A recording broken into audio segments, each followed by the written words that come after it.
ఇందిరమ్మ 100 ఏళ్ల జ్ఞాపకాలు. జనరంజక పాలనతో ప్రజల గుండెల్లో గూడు కట్టుకున్న నాయకురాలు ఇందిరమ్మ. పాలన అంటే ఇందిరమ్మ రాజ్యంలా ఉండాలన్నంతగా గుర్తింపు పొందారు.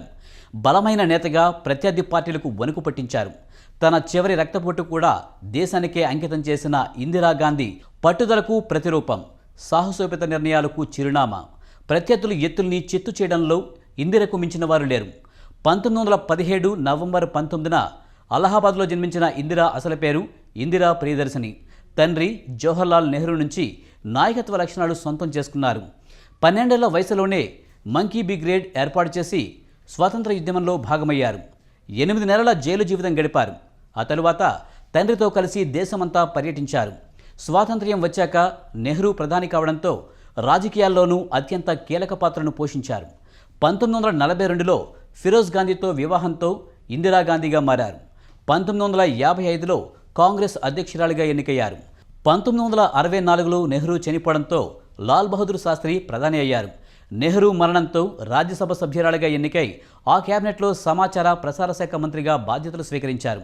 తన పనితీరుతో అందరినీ ఆకట్టుకున్నారు. రేడియో కార్యక్రమాల్లో కుటుంబ నియంత్రణ కార్యక్రమాలు ప్రసారం చేశారు. 1966లో శాస్త్రి చనిపోయాక దేశంలో రాజకీయ సంక్షోభం ఏర్పడిన సమయంలో భారత మొదటి మహిళా ప్రధానిగా బాధ్యతలు ఆమె స్వీకరించారు. ఆ తర్వాత 1967, 1971లో వరుసగా ప్రధానిగా ఎన్నికయ్యారు. ప్రధానిగా పాలనలో తనదైన ముద్ర వేశారు. సాహసోపేత నిర్ణయాలు తీసుకున్నారు. జనాకర్షక పథకాలతో ఇందిరమ్మగా జనం మనసులో నిలిచిపోయారు. 19 బ్యాంకులను జాతీయం చేసి బ్యాంకింగ్ రంగాన్ని ప్రజలకు చేరువ చేశారు. రాజాభరణాలను రద్దు చేశారు. బంగ్లాదేశ్ విమోచనం, పాకిస్తాన్తో జరిగిన యుద్ధంలో విజయంతో తిరుగులేని నేతగా మారారు. 1974లో తొలిసారిగా దేశంలో అణుపరీక్షలు జరిపారు. అంతరిక్షంలోకి మొదటి ఉపగ్రహాన్ని ఆమె హయాంలోనే పంపారు. 20 సూత్రాల పథకాన్ని ప్రవేశపెట్టారు. గరీబ్ హఠావో నినాదంతో దేశంలో పర్యటించిన ఇందిరకు జనం జేజేలు పలికారు.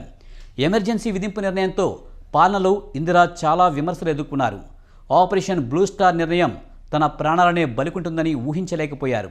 పవిత్రంగా భావించే స్వర్ణ దేవాలయంలో కాల్పులు జరపడం సిక్కుల మనోభావాలను దెబ్బతీసింది. దీంతో ఇందిరా హత్యకు కుట్ర జరిగింది. 1984 అక్టోబర్ 31న రక్షణ కల్పించవలసిన బాడీగార్డుల చేతుల్లోనే ఆమె బలయ్యారు. Please like and subscribe Eagle Andhra.